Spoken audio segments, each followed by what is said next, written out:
예, 안녕하세요. 특별 세션, 자율주제 세션인 한국교육학회 2020년 연차대회 한국 수업 전문성 연구회가 주재하고 있는 교실 수업 전문성에 대한 특별 발표회를 시작하겠습니다. 저는 오늘 세션 사회를 맡고 있는 충남대학교 천세영 교수입니다. 모두 참석해 주셔서 대단히 감사합니다. 어, 미리 저희가 지난 며칠 전에 발표를 미리 한번 해본 거를 좀 올려놓고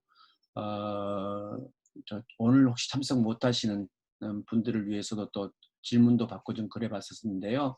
그런 걸 포함해서 오늘 두 번째 연거퍼서 이 수업 전문성 연구라고 하는 것이 한국에서 어떻게 이루어지고 있고 그것이 앞으로 어떤 방향으로 가야 될지에 대한 중요한 몇 가지 연구 결과를 함께 공유하려고 이 세션을 만들었습니다. 제가 잠깐 오늘 관련된 프로그램을 안내를 해드리기 위해서 화면 공유를 잠깐 하겠습니다.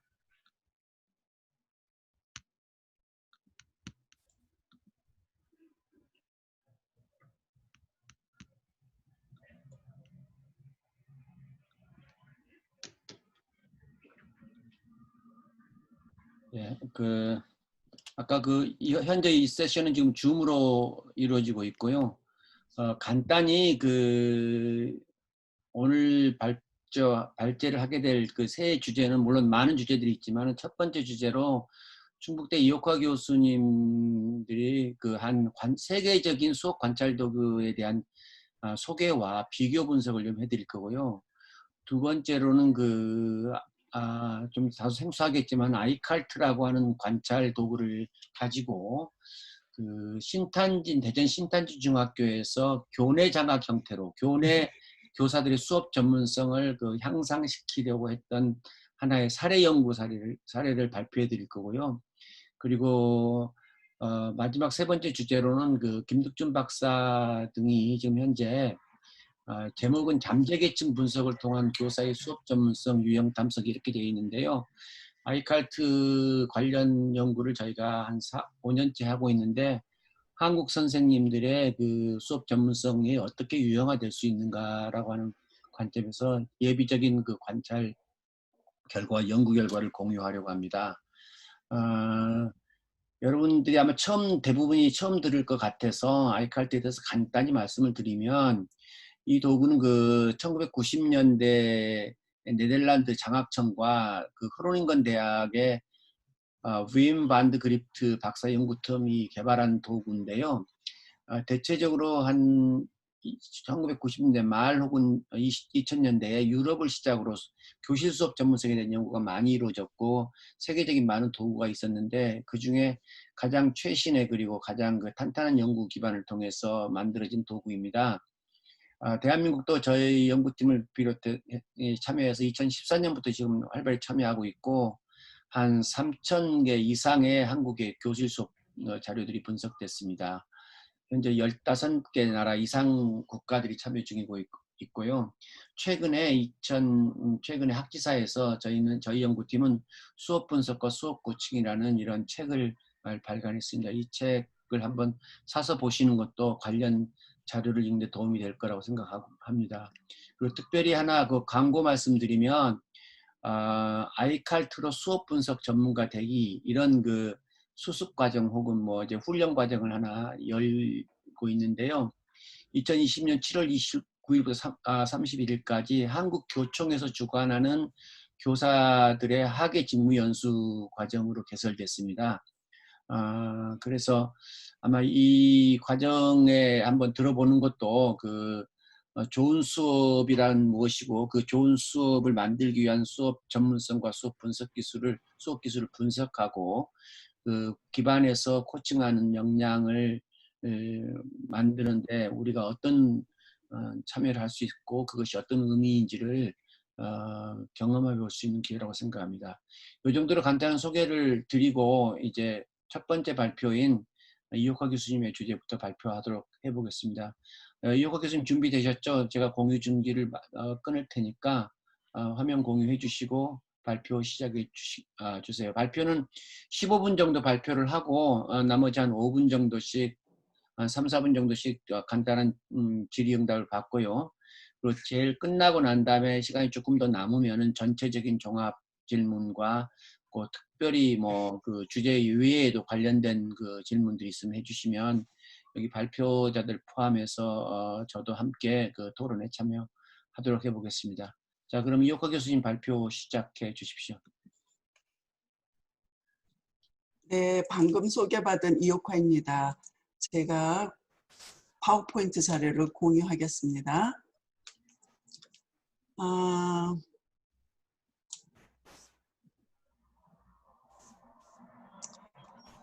제 발표는 수옥관찰 도구의 비교 분석입니다.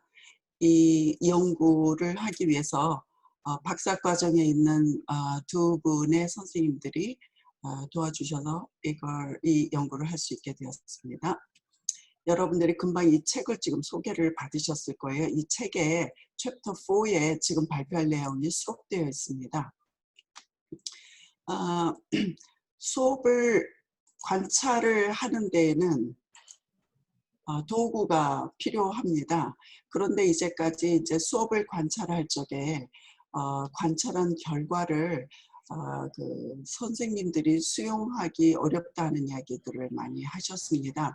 아마 수업 관찰의 객관성이 별로 보장되지 못한다 이런 느낌을 받으셨던 것 같아요. 그래서 수업 관찰이 매우 주관적이고 맥락적이다. 어떤 걸 좋은 수업이라고 어떤 기준에 의해서 그렇게 판단을 하느냐 이런 얘기들이 많이 나왔습니다. 그래서 수업을 관찰하는 과학적으로 관찰하기 위한 도구들이 과연 어떤 것들이 있는가를 살펴보고 이것들로부터 우리가 어떻게 관찰을 해야지 되나 관찰 전문가를 키우기 위해서는 어떤 준비와 체제를 갖춰야 되나 하나를 시사점으로 도출해 보겠습니다. 오늘 제가 말씀드릴 수업 관찰 도구는 이렇게 7개인데요. 이 도구들은 그동안에 국제적으로 굉장히 중요하게 큰 수업 관찰 연구가 이루어졌을 때 그때 사용이 되었던 그런 도구들 중심으로 해서 선정을 하였습니다. 이거 외에도 이제 다른 도구들이 있겠습니다만은 국제적으로 많이 알려져 있고 실제 검증이 되어서 사용되고 있는 도구 중심으로 이야기를 하겠습니다. 첫 번째, 제가 이야기하는 이 수업 관찰 도구들은 크게 이제 4가지의 주제로 설명이 될 텐데요. 이 도구가 어떻게 해서 개발이 됐는가, 그래서 개발의 필요성, 누가 언제 어디서 개발을 했고 어디서 활용이 되었고 주요 개발자는 누구인가. 그 다음에 이제 두 번째로는 이 도구를 개발할 때 어떤 방식으로 이루어졌는가, 기반이 되는 이론은 무엇이고 어떤 과정을 통해서 어떤 분야에서 활용되고 있는가, 도구의 타당도 신뢰도 검증은 어떻게 이루어졌는가. 그 다음에 이제 세 번째로는 도구의 내용이 어떻게 되는가, 구조, 그 내용 이런 것들을 이야기를 하겠습니다. 그 다음에 이제 네 번째로는 수업 관찰의 전문가를 그러면 이 도구 전문가 어떻게 양성을 할 것이냐 이렇게 이야기를 드리겠습니다.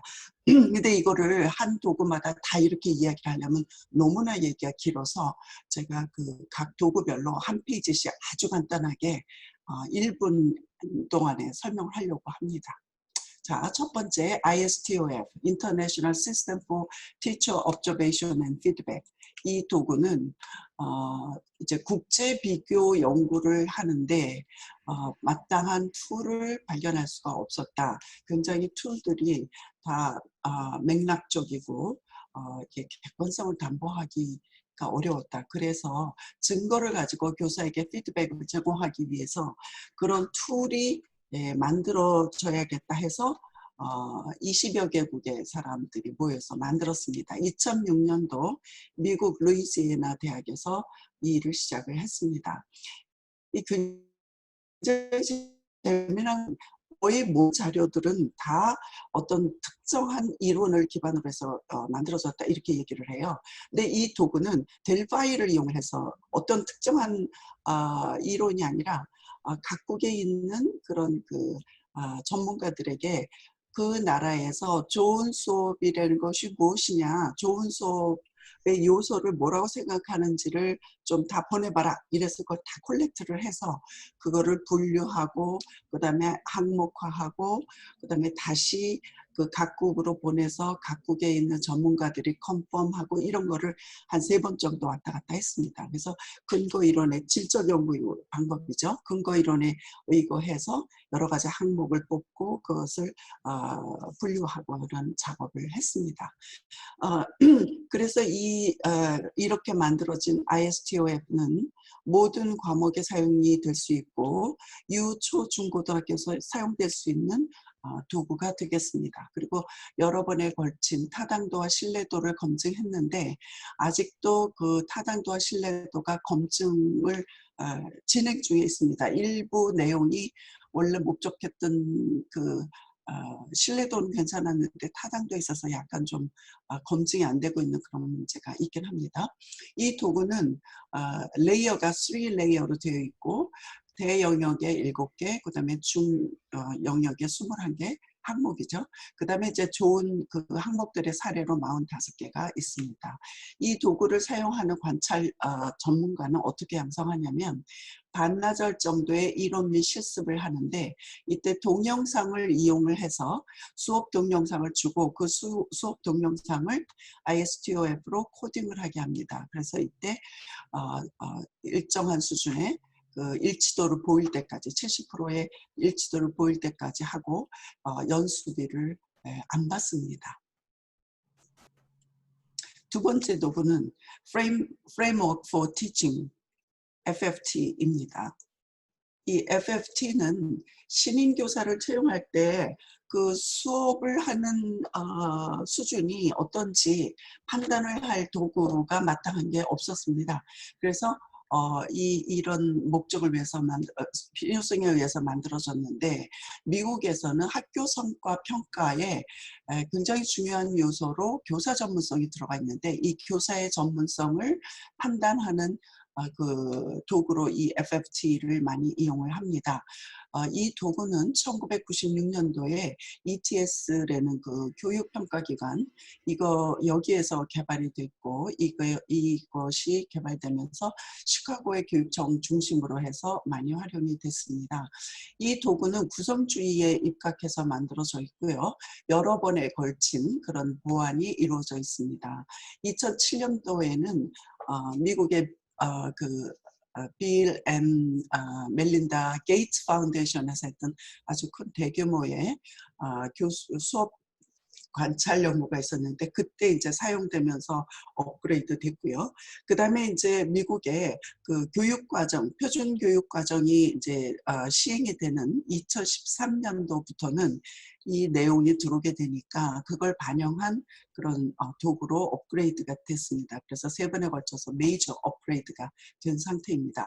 처음에는 교사들만을 위해서 만들어진 도구였는데 이제는 학교에서 일하고 있는 다른 전문 직종, 사서, 보건, 상담직을 포함하는 이런 사람들의 퍼포먼스도 다 이 도구를 이용을 해서 평가를 할 수 있다고 합니다. 그리고 현재 미국에서는 아마 거의 제일 많이 쓰고 있는 도구인 것 같아요. 제가 이거를 명확하게 알 수는 없으나 굉장히 여기저기에서 많이 쓰고 있는 것을 봤습니다. 2014년도 현재 22개 주에서 사용 중이었습니다. 그리고 타당도 신뢰도 검증이 이거는 ETS에서 개발을 했으니까 타당도 신뢰도 검증을 엄청 많이 세게 했습니다. 이것도 3레이어로 되어 있고요. 맨 위에 영역에 4개 영역이 있고요. 그다음에 하부 영역 항목에 22개, 그다음에 사례로 45개를 제안을 하고 있습니다. 전문가 양성은 4가지 방법을 이용을 해서 하고 있고요. 연수비를 받는데 연수비가 그 방법에 따라서 꽤 셉니다. 800불, 1250불, 1500불, 1500불 이렇게 받고 있습니다. 자, 세 번째 MQI, Mathematical Quality of 그러니 이제 이거는 수학 교육을 위해서 만들어진 툴이었죠. 수학 교육은 수학 교사가 수학 내용을 아는 것도 중요하지만 수학 교육을 잘 가리키는 방법, 교수법, 그러니까 수학 교육의 교과 학 내용 이것도 필요한데 그런 걸 잴 수 있는 도구가 없다. 그래서 이 도구를 가지고 수학교사의 수업 효과성을 증진을 할 목적으로 개발이 됐습니다. 이것도 ETS에서 이거 제가 좀 잘못한 것 같으네요. 이거는 ETS가 아닙니다. 미시건 대학의 그 헤더 힐 교수가 동료들과 함께 개발을 했는데요. 수학 교육의 교과 교육학을 굉장히 이렇게 중점을 둬서 했습니다. 굉장히 여러 번에 걸쳐서 타당도 신뢰도 검증이 이루어져 있고 이 헤더 힐 교수가 이 연구를 하던 도중에 하버드 대학으로 옮겼어요. 그래서 미시건 대학과 하버드 대학 다 양쪽에서 이 MQI를 지원을 하고 있습니다.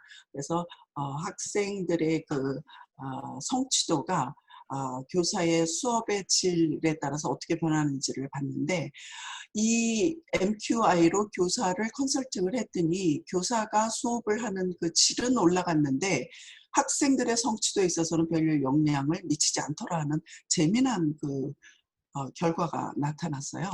이 도구는 3층의 레이어로 이루어져 있고 4개의 큰 대영역과 22개의 항목, 그 다음에 45개의 사례가 있습니다.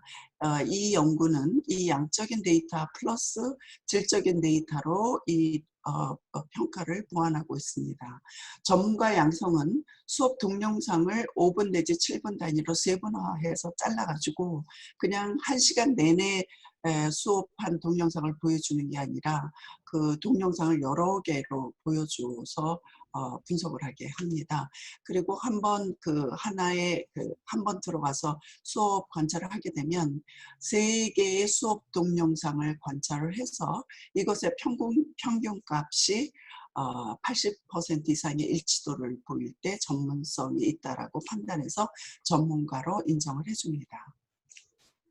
그 다음에 클래스라는 클래스 어세스먼트 스코어링 시스템이 있습니다. 이 시스템은 유아교육에서 필요한 유아교육을 측정하기 위한 도구입니다.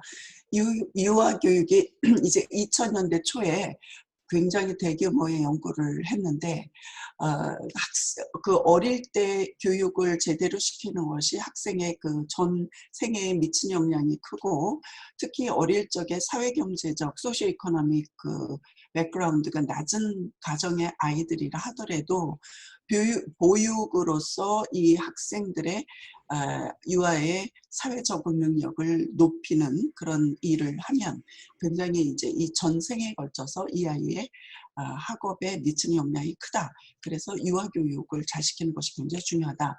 그런 차원에서 필요한 도구를 개발을 했습니다. 미국 국립아동발달연구기관 NICHD에서 2000년대 초에 개발을 했습니다. 그래서 이때 이제 연구를 통해서 알아낸 것은 교사와 유아 간의 상호작용의 질이 유아의 발달에 큰 영향을 미친다 하는 것이었습니다. 그래서 이 도구가 유아교육용으로 특히 이제 선생님과 학생 간의 상호작용의 질을 분석하는 그 도구로 이제 시작을 했는데요. 이 도구를 점차 발전시켜서 중, 고등학교에서 다 쓸 수 있는 그런 도구로 개발을 했습니다. 이 도구는 4단계로 이루어져 있고요. 3개의 큰 영역에 10개의 하위 영역이 있고 42개의 지표, 이 지표별로 123개의 행동 특성이 있습니다.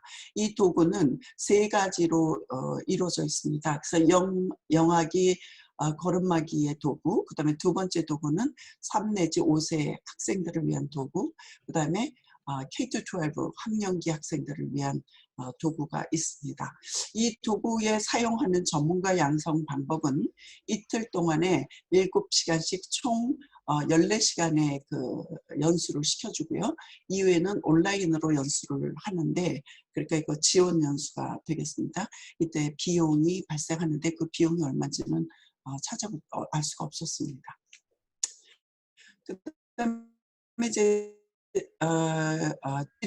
Generic Dimensions of Teacher Quality 이거는 이제 다른 것들이 다 미국에서 개발이 됐는데 이거는 독일에서 개발이 된 거고 독일을 독일어를 사용하는 곳에서는 많이 쓰는 그런 도구입니다. 그러니까 독일어를 사용하는 지역, 예를 들어서 스위스에 독일어 쓰는 지역이라든지 하여튼 독일어 쓰는 지역에서는 이 GDTQ를 많이 씁니다. 이거는 교실 수업을 분석하는 도구가 필요해서 들어와졌는데요. 이제 수학 교육의 질을 증진시키기 위해서 만들어졌습니다. 그래서 스티글러와 히버트 이 사람이 이제 개발을 했는데 재미나게도 이건 OECD 연구의 동영상 수업 관찰 분석 위해서 막스 프랑크 인스티튜트에서 분석 프레임을 만들었습니다. 그래서 팀스라든지 탈리스라든지 피사, 팀스는 이건 사실은 지금 네덜란드에 있는 ETS에서 이 연구를 수행하고 있죠. 그런데 이제 탈리스나 피사 같은 거는 OECD에서 하고 있거든요. 그래서 OECD에서 하고 있는 이 연구들의 수업 분석을 위해서 이 도구들을 GDTQ를 사용을 했습니다. 이 도구는 교육과 그러니까 러닝 사이언스예요. 러닝 사이언스 그다음에 러닝 에듀케이셔널 사이콜로지 이런 쪽에서 가져온 이론에 근거해서 만들어졌고요. 수업 분석, 수학을 위해서 만들어졌으나 이제는 다른 과목에서도 활용이 가능합니다. 이것도 역시 구조가 3단계로 이루어지고 3개의 큰 영역이 있고 21개 하위 영역이 있고 그 다음에 이제 사례가 몇 개인지는 지금 알 수가 없습니다. 그래서 이제 이런 거로 되어 있는데 이거는 구조화되어 있는 그 툴이라기보다는 그냥 프레임을 제공을 해서 이 분석 프레임에 맞게 각각 컨텍스트에서 분석자가 만들어서 사용을 하게 이렇게 되어 있다고 얘기를 하고 있습니다. 근데 이게 무슨 얘기인지 제가 정확하게 다른 자료들이 많지가 않아서 잘 이해가 안 됐습니다. 이 연구는 이 GDTQ는 연구 논문도 거의 없고요.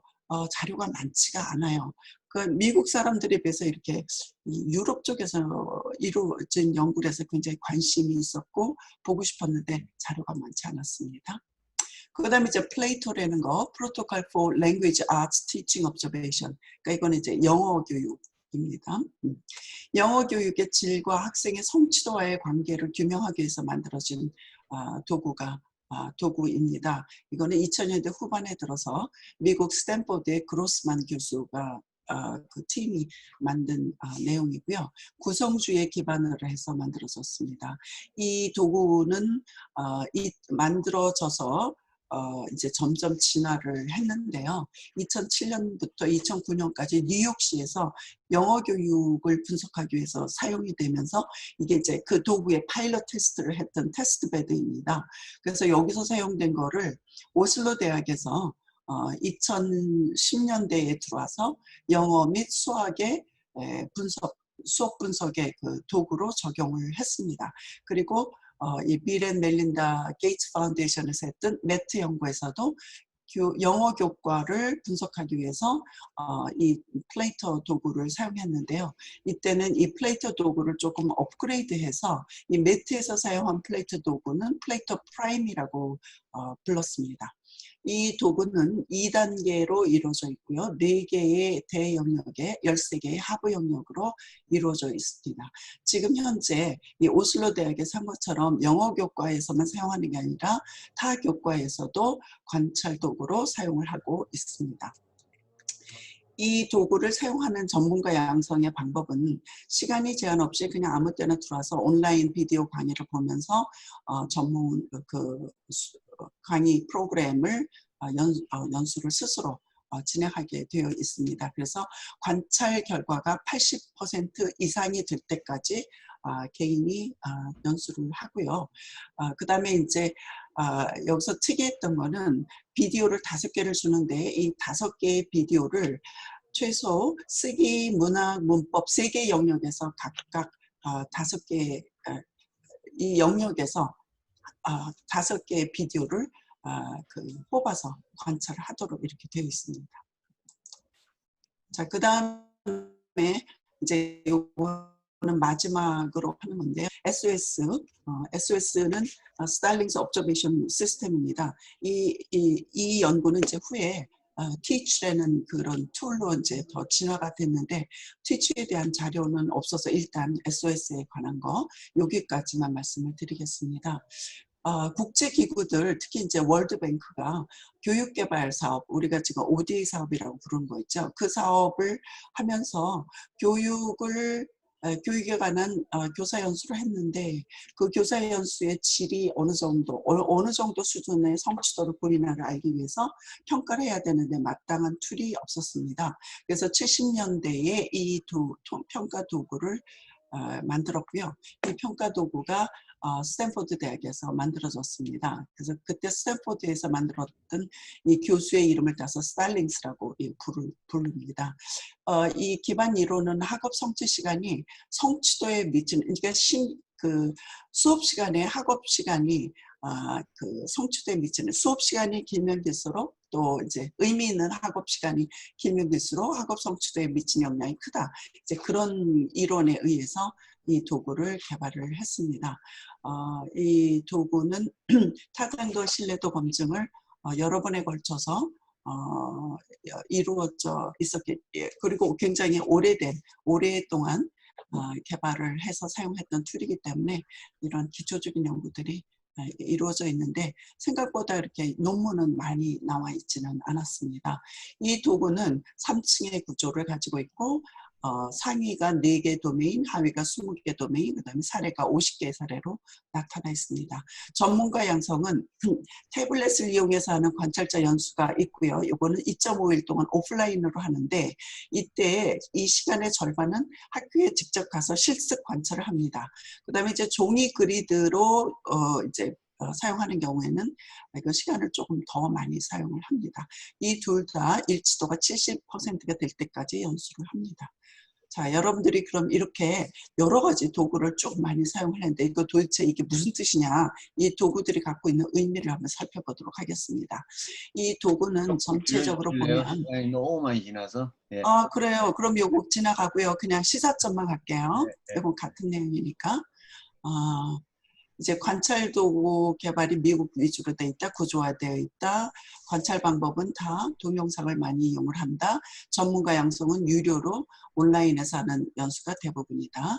시사점은 첫 번째로 이제 4가지 그 수업 관찰 전문가 양성을 위한 시사점을 지금 얘기를 하는데요.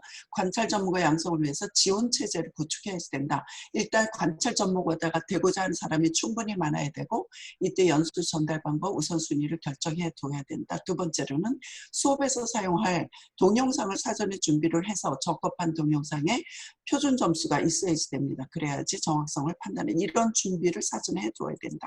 그 다음에 세 번째로는 평가를 위한 지식과 관찰하는 방법을 전달을 잘 해야 됩니다.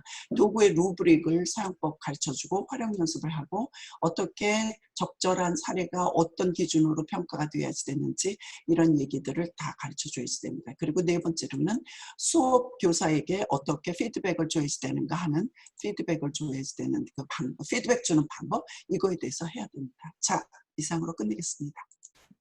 네, 감사합니다.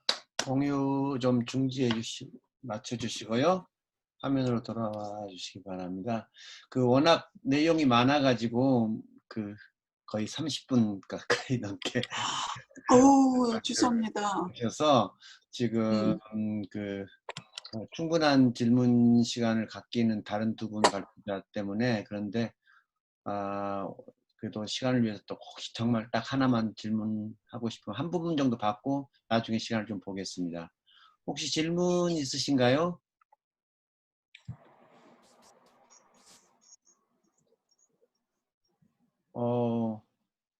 예의상 누가 한 분 좀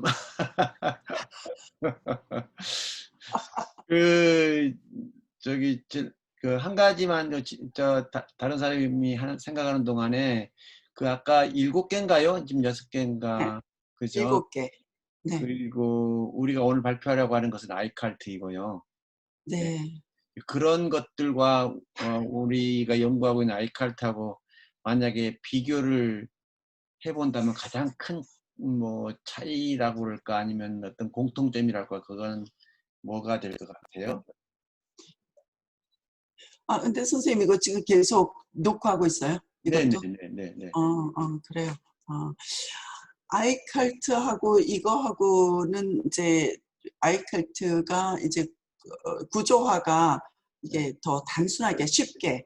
그러니까 딱 보면 알 수 있게 네.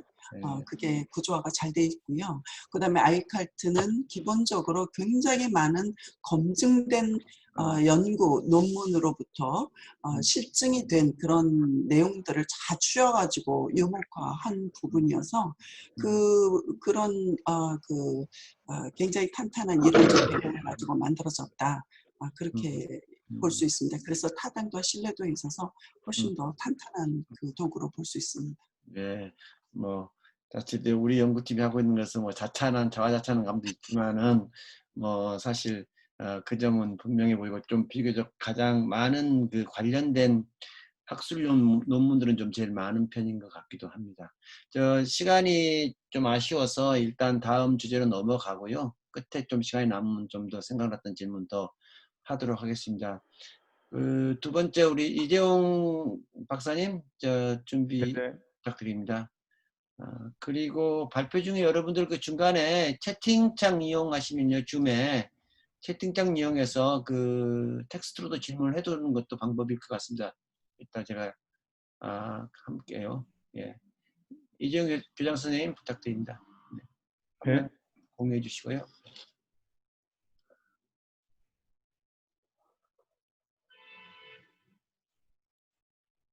시간은 한 15분, 20분 정도, 15분 정도 약간 넘게 써주시기 바랍니다.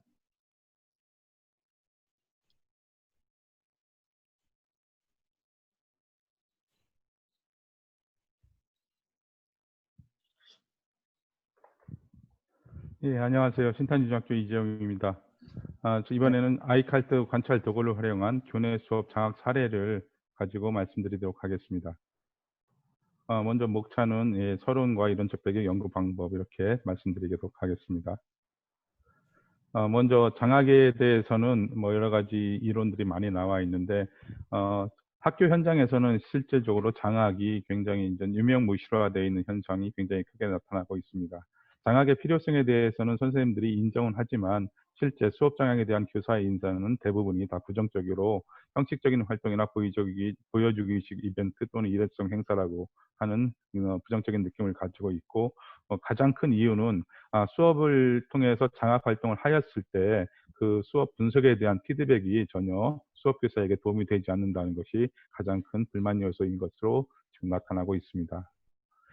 이론적 배경을 보면 학교 단위 수업 장학의 개념에서 보면은 정태범 외 여러 교수님들, 연구자들의 연구를 살펴보면은 학교 단위의 장학 활동이 교육 자치 실현과 학교 경영 자율성에 의해서 단위 학교 책임 경영이 보편화되면서 이제는 외부에 의한 교육청에 의한 상급기관에 의한 장학이 주가 되는 것이 아니라 학교 내에서의 자율적인 교내 장학이 주를 이루고 있습니다.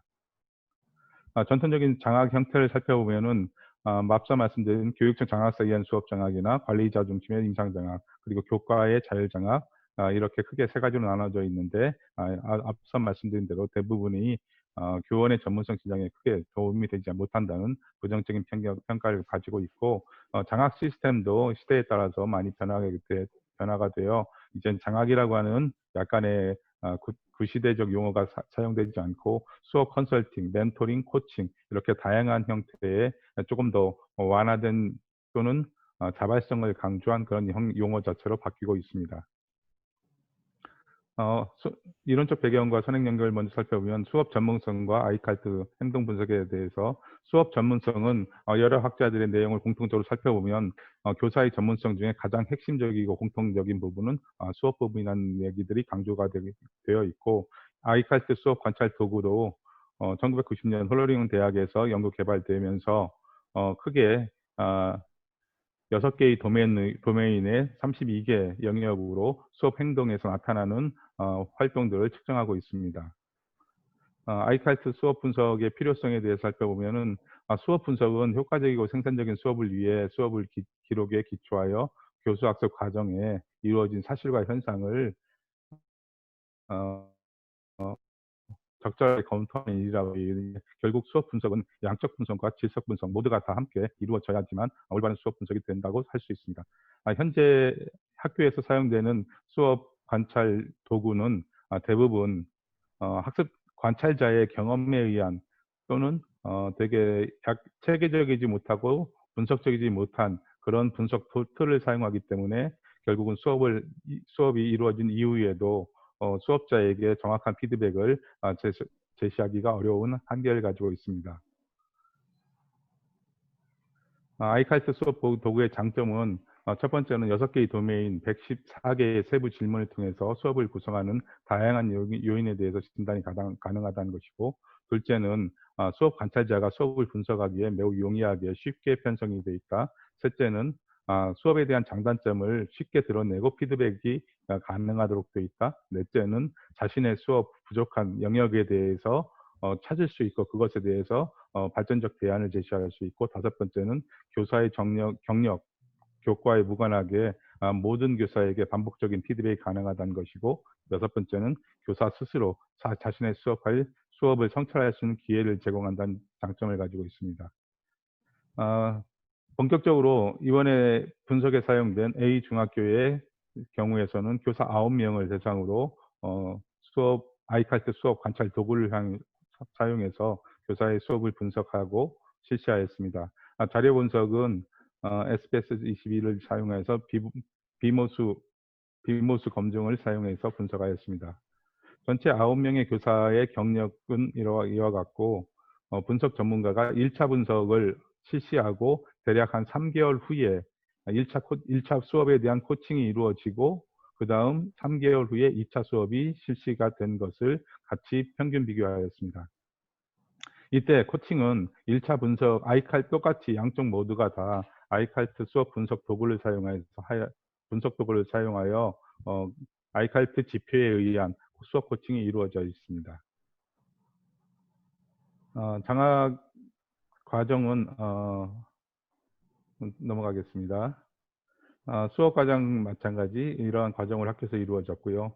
수업 관찰자 9명은 남자 4명, 여자 5명, 평균 경력은 6년 5개월, 그리고 수업에 참여한 관찰 전문가는 5분으로서 수석교사 셋, 교감, 교장 이렇게 5명이 수업을 관찰하였습니다. 먼저 6월 달에 1차 수업을 관찰하고 아이칼트 지표를 사용해서 측정하고 그것에 의한 피드백을 제공하고, 그 다음 2차 수업 관찰이 9월에 진행되고 그것에 대한 피드백을 제공하였습니다. 첫 번째 파란 그래프가 1차 수업 이후에 아이칼트 지표로 나타난 결과이고, 두 번째 나타난 붉은색 그래프가 2차 수업 이후에 나타난 아이칼트 지표입니다. 두 개의 지표를 비교해 보셔도 1차와 2차에서 눈에 띄게 모든 지표에서 증가된 영역이 보이실 수 있습니다. 다른 영역 6개의 영역 모두에서 다 같이 증가를 나타내고 있으며, 마지막 6번째 도메인인 개별화 학습 지도에 대한 영역에서는 상대적으로 다른 것에 비해서 가장 낮게 나타나고 있지만 이것도 마찬가지로 2차 수업에서 증가되는 모습을 보여주고 있습니다. 전체 수업교사 개인에 대한 모습을 앞서 살펴본 것은 9명의 교사에 대한 전체 평균에 대한 모습이었고, 이제는 수업 개개인에 대한 증가량을 나타내면은 수업 1번 교사에서는 수학 전공이면 남자, 경력이 0.4년, 결국 초임 교사에 대한 수업의 분석이 이루어졌는데, 파란 그래프와 빨간 그래프를 보면은 두드러지게 상승 곡선이 굉장히 크게 나타나 있습니다. 아마도 초임 교사이기 때문에 수업의 코칭에 대한 효과가 가장 크게 효과적으로 나타났다고 보여집니다. 두 번째, 마찬가지 수학교사 11년 된 수학교사의 수업이고요. 세 번째는 국어교사에 대한 수업 분석. 그 다음 네 번째는 사회교사에 대한 수업 분석입니다. 그다음 다섯 번째 국어교사에 대한 수업 분석이고, 여섯 번째 과학교사에 대한 수업 분석이고, 일곱 번째 영어교사, 여덟 번째 음악교사, 아홉 번째 국어교사에 대한 수업 분석입니다. 이상 9명의 개개인의 수업 분석 그래프를 비교해 보아도 모든 영역에서 번째와 두 번째 상이 증가한 모습을 보여줄 수 있습니다. 그다음 비모스 검정을 통해서 살펴본 결과 첫 번째와 전체적으로는 앞서서 평균에서는 6개의 도메인 영역이 모두가 2차에서 증가를 보였는데 통계적으로 유의미 정도를 살펴봤을 때는 첫 번째와 네 번째 그리고 여섯 번째 개별화 영역에서는 통계적으로 유의미한 증가는 나타나지 않았지만 두 번째 수업의 운영 부분, 세 번째 수업의 내용 부분, 그 다음 다섯 번째 교수학습 전략 부분에서는 통계적으로 유의미한 증가의 현상을 보여주고 있습니다. 그 다음 수업에 참여한 교사들의 의견을 살펴보면은 교사 전체적으로 수업 전반에 대한 것이라 수업 구성, 수업 진행 방법, 보상에 대한 많은 도움을 받았다. 다만 동교사, 그 다음 교과 내에서 관련된 피드백을 받을 수 없어 하셨다. 이제 수업 컨설턴트가 같은 같은 동교과 교사가 아니기 때문에 동교과 교사에 대한 피드백이 좀 아쉬웠다는 얘기가 있고요. 두 번째, 교사 B에서는 아이칼트 수업 분석은 새로운 수업을 시도해보라고 조언을 듣고 싶어서이다. 그 다음 동료 교사가 아닌 수업 분석가에 의한 수업으로 나의 수업을 더 객관적으로 관찰해 줄 수 있다. 그 다음 분석표를 통해 자신의 위치를 객관적으로 볼 수 있었다. 이런 장점들을 얘기하고 있습니다. 그 다음 또 다른 교사는 정확한 교수 학습 전략에 대한 고민, 수업 설계에 대한 구성에 대해서 이야기를 하고 있고요. 그 다음 아이칼트 분석 평가와 피드백에 대해서 전문성을 가지고 있다는 이야기를 가지고 있습니다. 자, 이처럼 수업에 분석한 대부분의 교사들이 자신의 수업을 돌아보는 장점과 그리고 자신의 수업을 분석하면 아이칼트 주관적인 기존에는 장학자가 수업을 주관적인 또는 자신의 경험에 의해서 주로 분석하였다면 아이칼트 평가 지표를 통해서 보다 객관적이고 개량화된 지표로서 자신의 수업을 더 잘 드러내주고 있다. 그리고 그것이 본인의 수업을 돌아보는 데 도움이 됐다는 평가가 대부분이었습니다. 그 다음 대표적으로 두 명의 코칭에 대한 의견을 살펴보았더니 코칭이 대부분 수업의 내용이나 방식 쪽에 많이 첫 번째로는 초점이 맞춰졌던 것으로 보여집니다. 첫 번째 수업교사 A의 수업 분석과 코칭 내용을 살펴보면 체계적으로 준비할 설명한 교사는 전통적인 수업 방식을 보면 설명을 잘하는 것이 전통적인 수업 방식에 보면 잘 가르치는 교사로 보여진다. 다만 학생들이 이런 전통적인 수업 방식에는 전혀 관심을 보이지 않고 수업의 대부분의 학생들이 참여하지 않고 있다. 따라서 수학에 관심도 능력도 부족한 학생에게 전통적인 수업 방식이 맞지 않음을 인정하고 다양한 학생 참여형 수업에 대한 고민과 탐색이 필요하다. 이것이 첫 번째 수업에 대한 코칭 내용이었습니다. 두 번째에 대한 코칭 내용은 서로 배우고 가르치고 확인해 보는 시간이 부족했다. 서로의 의견을 배우거나 교류하거나 나누는 시간들 또는 더 여유 있게 제공하고 협력하고 보상하는 방법들이 더 효과적일 수 있다. 이런 제안들을 하고 있습니다. 전체 저희 A중학교의 결과를 살펴보면은 A중학교의 수업 참여교사 9명의 아이칼트 수업 분석 결과를 살펴보면 아이칼트 6개 영역 전체에서 1차 수업보다 수업 코칭 이후에 실시한 2차 수업에서 평균값이 모두가 높게 나타났습니다. 특히 초임 교사와 같이 적용력 교사에게서는 그 향상 정도가 매우 두드러지게 확연하게 드러나는 현상을 볼 수 있습니다. 따라서 아이칼트 수업 분석이 적용력 교사에게는 훨씬 더 많은 효과적으로 발전을 가능성을 보여줌을 알 수 있습니다.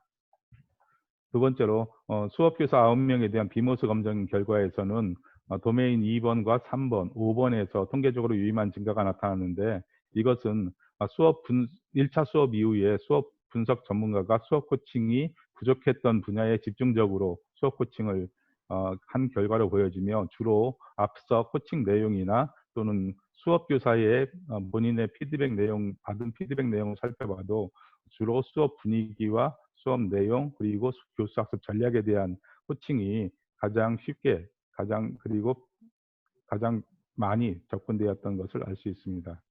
아이칼트 선행 연구에서도 다른 선행 연구에서도 6개 도메인 중에 가장 난이도가 높게 나타났던 그리고 6번 도메인 개별학습 지도는 이 중학교의 분석 결과에서도 역시 동일하게 가장 낮게 나타났습니다.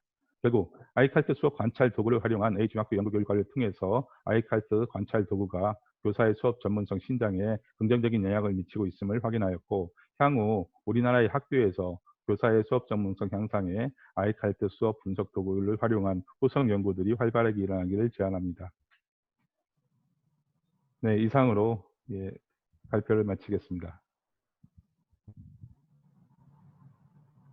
네, 감사합니다. 역시 뭐 내용이 워낙 많아서 역시 15분 너무 짧은 시간인 것 같습니다. 20분을 다 쓰셔서 질문 시간이 충분치 못한 것 같아요. 제가 지금 시간이 좀 한 5분 정도 남았는데요. 이 세션에 그 두 분의 질문이 아까 발표 중에도 나오긴 했는데, 초임고사, 그러니까 저경력 교사일수록 그 코칭 효과가 많이 드러났고 그렇지 않은 경우 덜한데, 네네. 이게 경력 몇 년 차가 가장 효과가 있을까? 경력이 그 코칭 영향하고는 어떤 관계일까? 이런 질문도 있었고, 그 다음에 2차에서 오히려 어떤 조금 낮아진 경우도 있는데 이런 건 어떻게 돼야 해석해야 되나 뭐 그런 질문인데, 혹시 다른 또 질문 또 있으신가요? 이것도 질문 좀 생각해 보시고.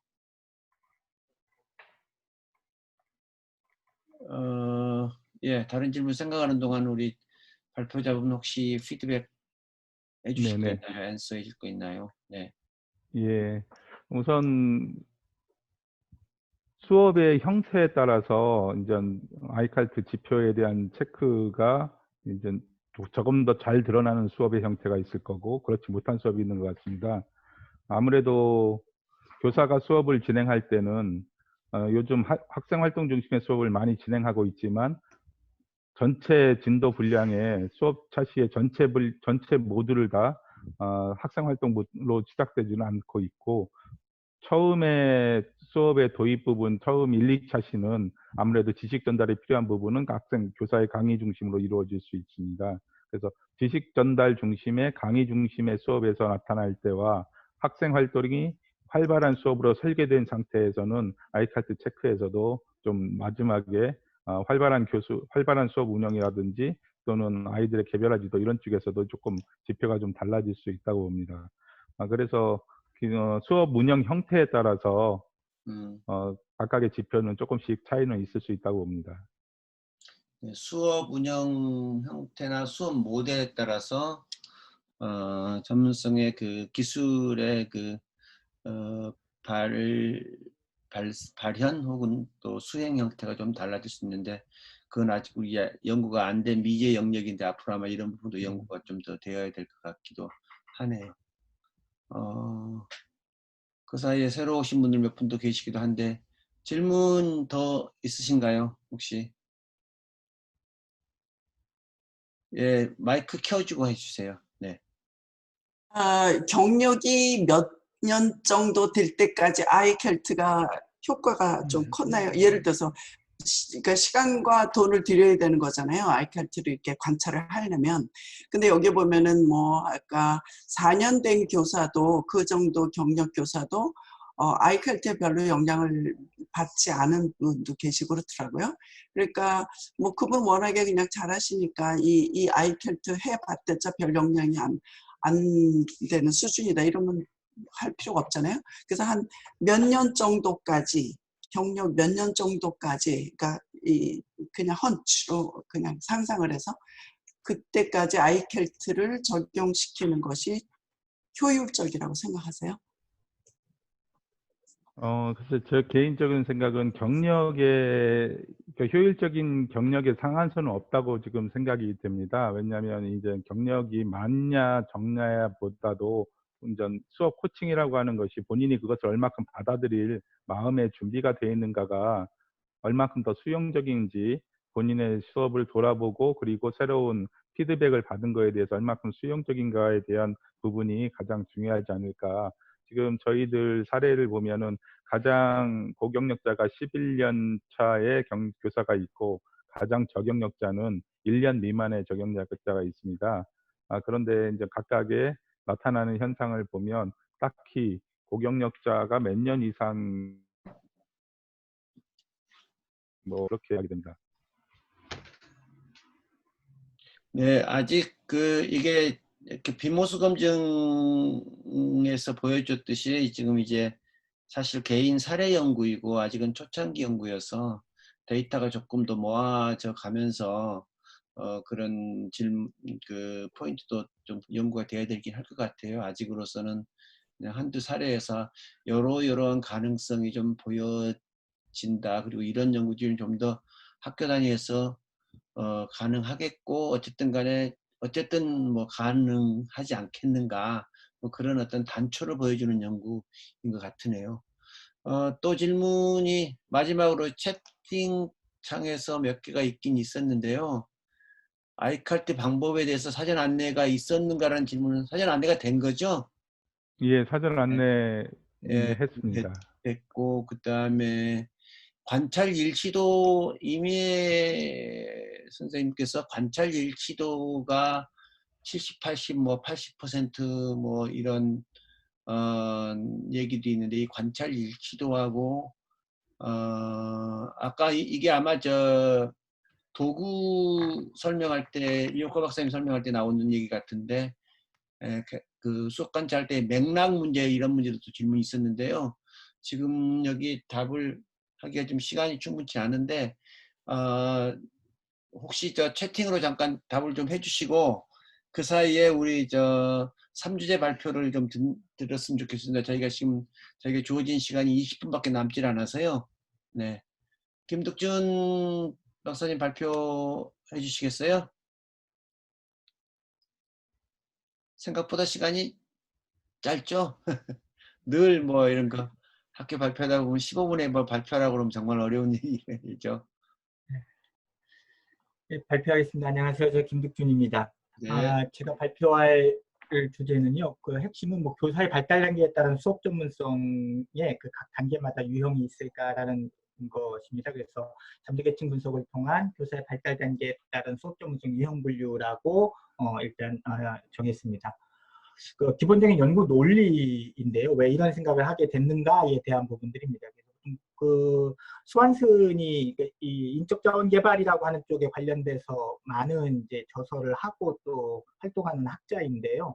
이 학자의 말에 의하면 이 전문성이라고 하는 것들은 실제로 어떤 일련의 그 개발 과정을 겪는 여정이라고도 정의하고 있고요. 그 각 단계마다 지속적인 발달의 관점에서 이게 이해되어야 된다라는 주장을 좀 하고 있습니다. 그리고 또 실제 이 전문성이라고 하는 부분들이 어느 정도 뭐 경험이라고 하는 것들과 얼마나 관계가 있느냐라는 연구들이 많이 있는데요. 이 경험이라고 하는 것은 또 경력이라고 얘기도 많이 하는데요. 이 경험이라고 하는 것이 전문성 발달에 있어서 핵심적인 요소로 인식은 되어 왔지만 이것과 관련된 선행 연구들이나 실증 연구들을 살펴보면 일관적이지 못한 결론을 내리고 있습니다. 심한 경우에는 오히려 이 경력이 전문성 발현의 장애 요소가 됐다라고 하는 연구 결과들도 있습니다. 또 이제 피츠하고 포스너가 이 스킬이라고 하는 용어를 써서 이제 기술의 발달 단계에 대한 이야기들을 좀 많이 했는데요. 보통 그 각 단계마다 발달 단계마다 피츠와 포스너가 주장하는 것들의 스킬의 디벨롭먼트는 일단 인지 단계라고 하는 부분이 존재하고 그리고 연합의 단계가 있고 그다음에 이제 자율 단계로 구분될 수 있다라고 이야기를 하고 있습니다. 특히 연합의 단계에서는 인지 단계, 즉 이 어떤 기술에 대해서 이해하는 것들의 과정에서 본인이 잘못 이해했던 것들을 탐지하고 재이해하는 과정과 그리고 그 다음에 바로 그것들을 통해서 이 기술을 제대로 발현하기 위해서는 어떠한 구성 요소가 필요하다라고 하는 것들로 해서 구성 요소들을 상호 연결시키는 또 하위 단계가 있을 수 있다라고 이야기하고 있습니다.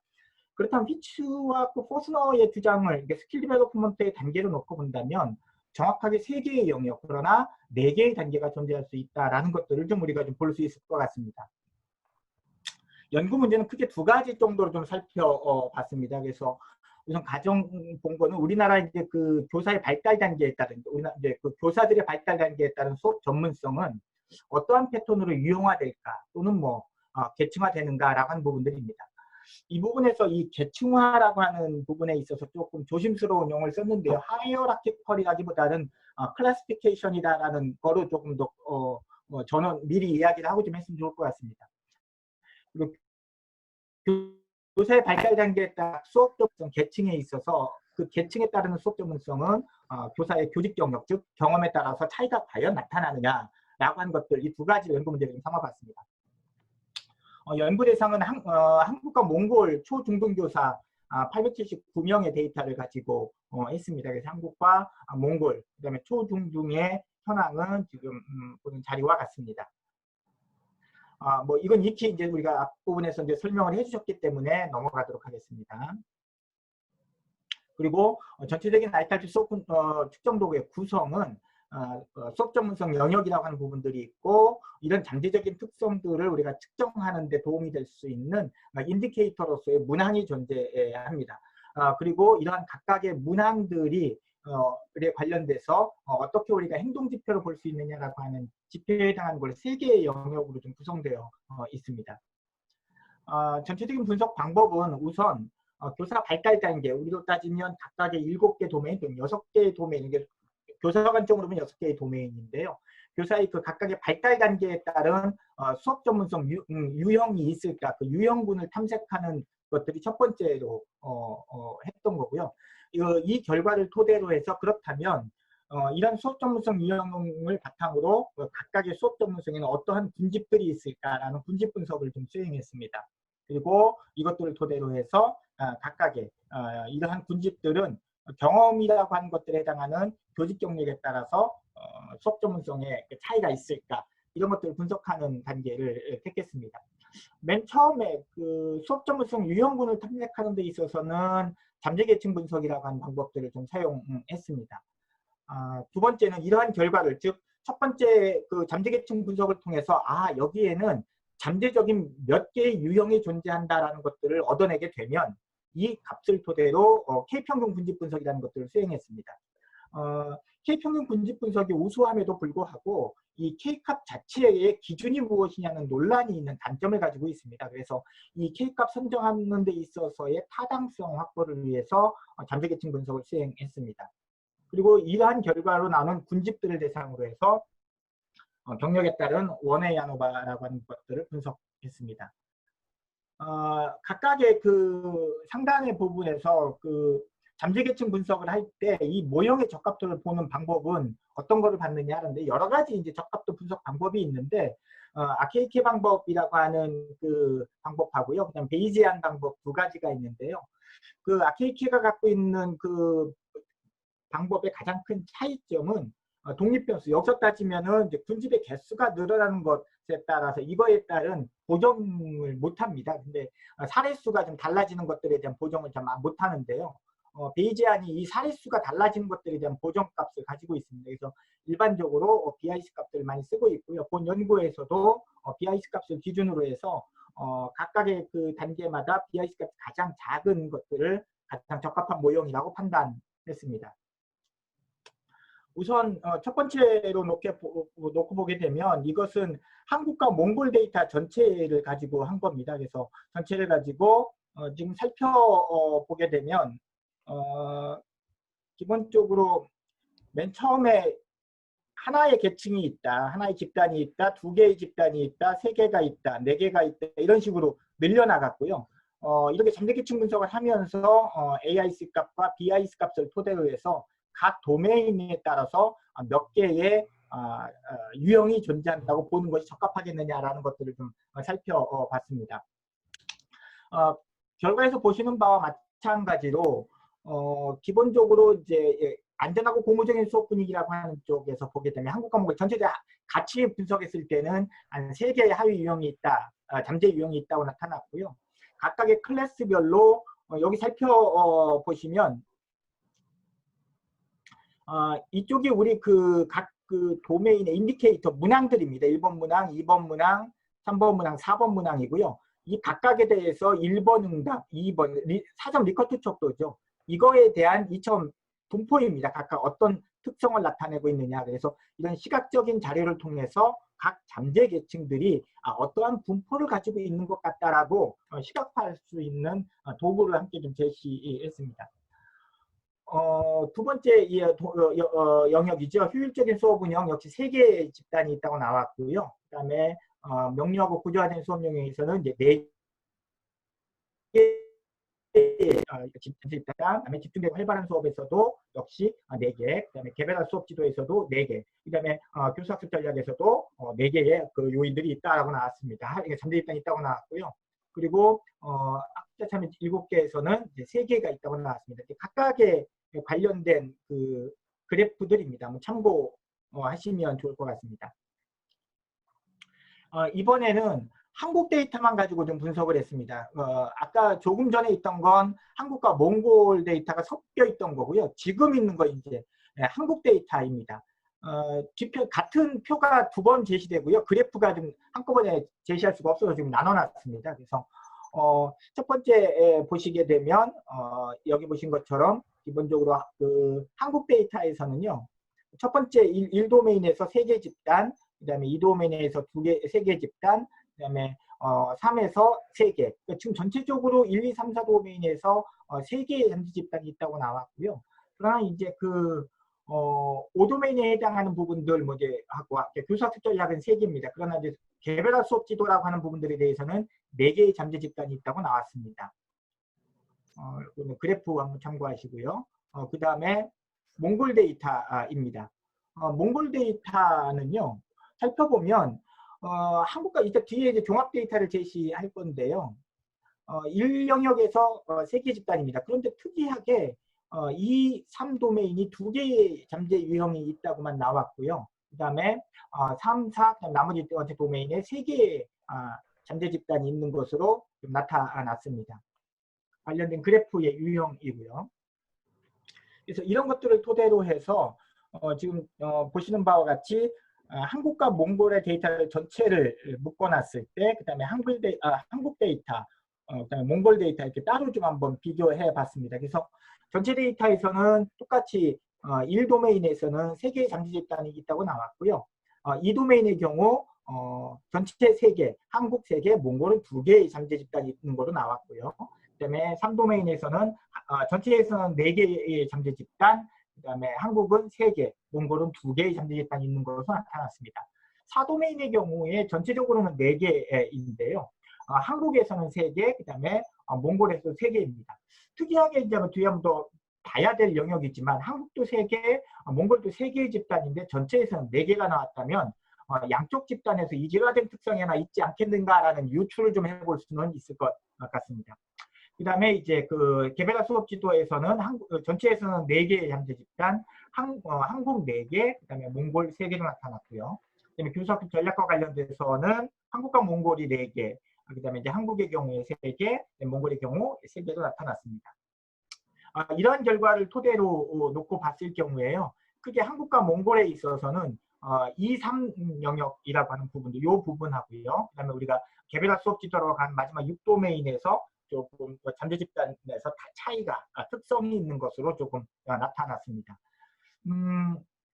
근데 아마 요 부분도 한번 우리가 아까 윌콕슨 분석해서 나왔던 것들하고 좀 비교해서 볼 필요는 있을 것 같다는 생각이 좀 들었습니다. 이러한 그 앞에서 본 이 잠재 집단의 개수를 토대로 해서요, K평균 군집 분석이라고 하는 것들을 했습니다. 그래서 우선 한국과 몽골의 전체 데이터를 가지고 아까 나온 걸로 1영역에 3개의 집단이 있다, 그 다음에 2영역에 3개 이렇게 군집을 세팅하고 K값을 세팅하고 각각의 군집을 분석했고요. 나누어 놨고 각각의 사례수와 평균 표준 편차, 상한값, 그 다음에 각 집단 간의 차이 검증을 좀 수행해 봤습니다.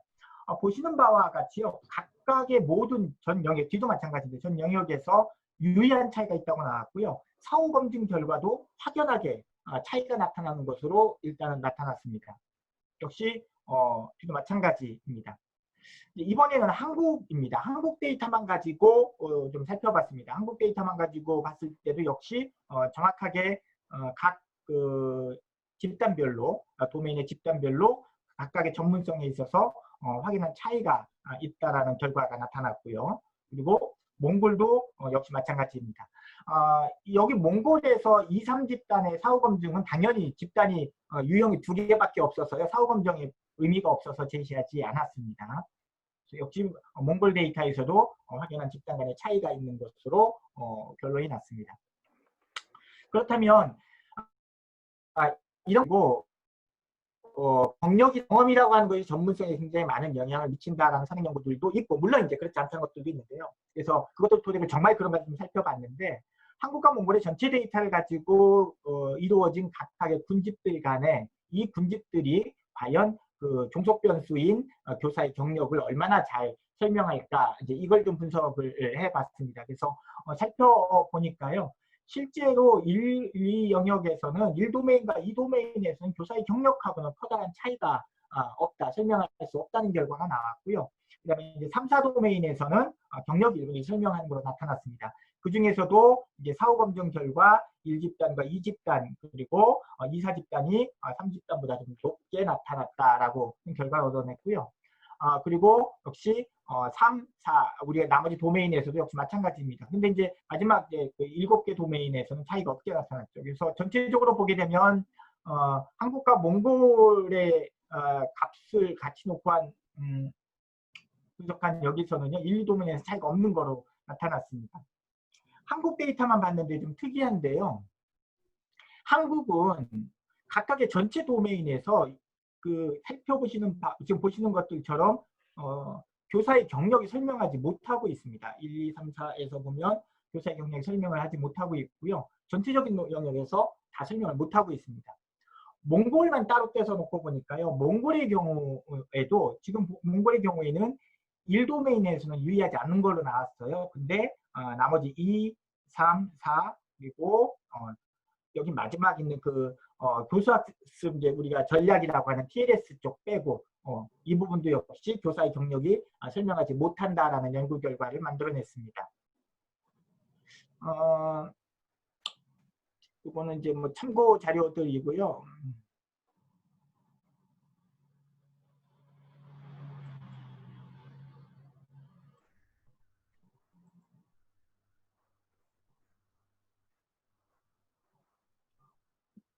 한 1, 2분 내로 종합 부탁드립니다. 네, 네. 그래서 한국 보고, 그리고 연구 결과를 좀 살펴보면 이제 각각의 소점성 도메인별로 2개, 3개, 4개의 잠재 계층이 존재한다. 그리고 도메인별 그 잠재 계층에서의 전문성의 평균 차이는 확연했다라는 거 하고요.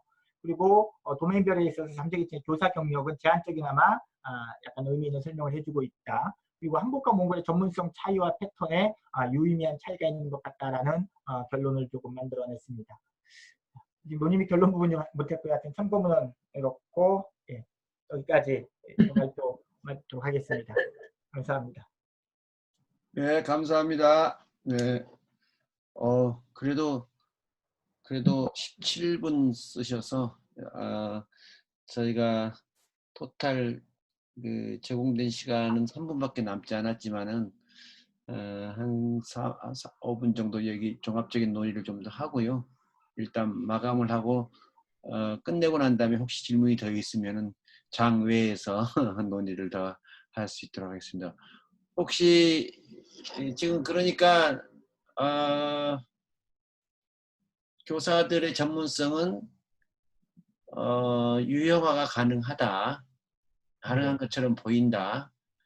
그런데 경력이 거기에 유형을 만드는데 경력이 한국에서는 별로 의미 있는 분류체계는 안 되는 것 같지만 몽고에서는 좀 되는 것 같다. 뭐 이 정도로 제가 들리네요.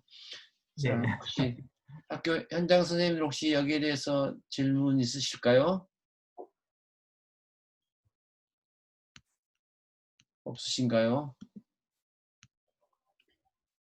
이성일 선생님 멀리서 울산서 혹시 마이크 켜시고 말씀해 주시거나. 김동현 선생님 오랜만입니다. 네. 네, 교수님. 네, 뭐 혹시 질문 없으신가요?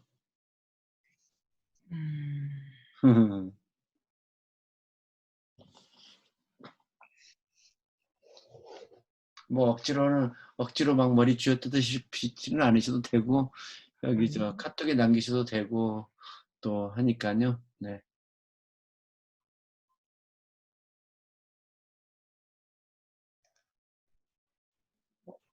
너무 숫자가 많이 나와서 어지러운가요?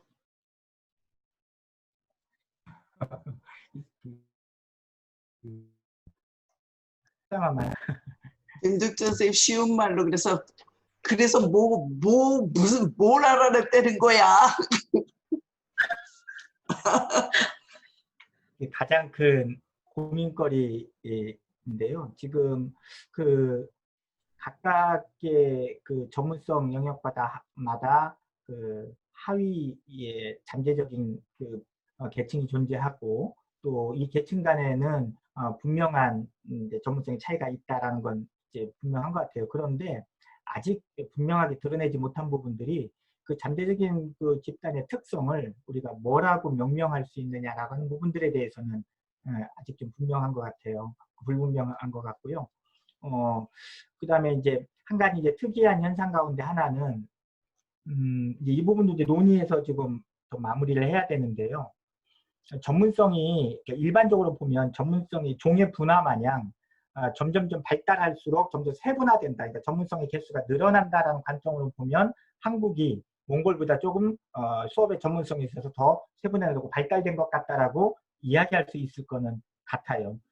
그 근거로는 몽골을 보니까 그 좀 어려운 그러니까 하위 영역에서는 한국과 비슷한데 아이칼트 도구를 보면 좀 난이도가 있다라고 하는 부분에 있어서는 한국과 몽골에 있어서 전문성 그 잠재 계층의 개수의 차이가 있었거든요. 그러니까 한국이 조금 더 많이 세분화됐어요. 그래서 그걸 놓고 보면 조심스럽지만 한국이 조금 더 이 수업 전문성과 관련돼서는 좀 더 많이 분화되고 발달된 건 아닌가라는 이야기를 좀 할 수 있을 것 같고요. 그렇게 되면 전문성 발달과 관련돼서 이야기했던 학자들의 말을 좀 뒷받침하는 결론은 아닐까라는 좀 생각을 좀 해봤습니다.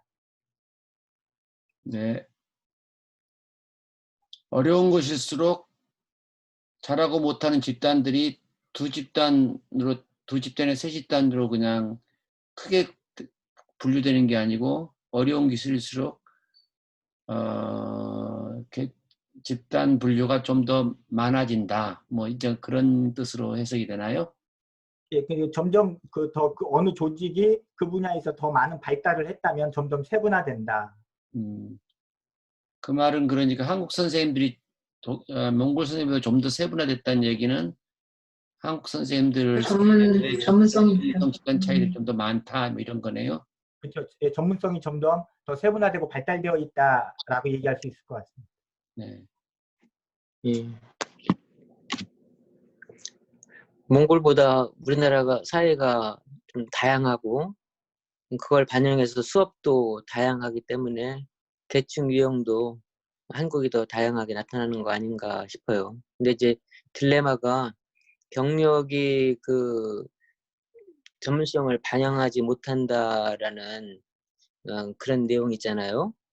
그래서 되게 이제 전문직이라고 하면은 뭐 5년 이상의 어떤 수련 기간이 필요하고 경력이 쌓여가면서 전문성이 높아지는 것으로 이게 이제 대부분의 어떤 사회적으로 인정받는 전문직은 그런데 네. 연구 결과에서는 그 경력이 설명하지 못하는 부분에서 그것이 좀 어렵네요. 근데 이 부분은 조금 달리 아까 해석을 해야 되는데요.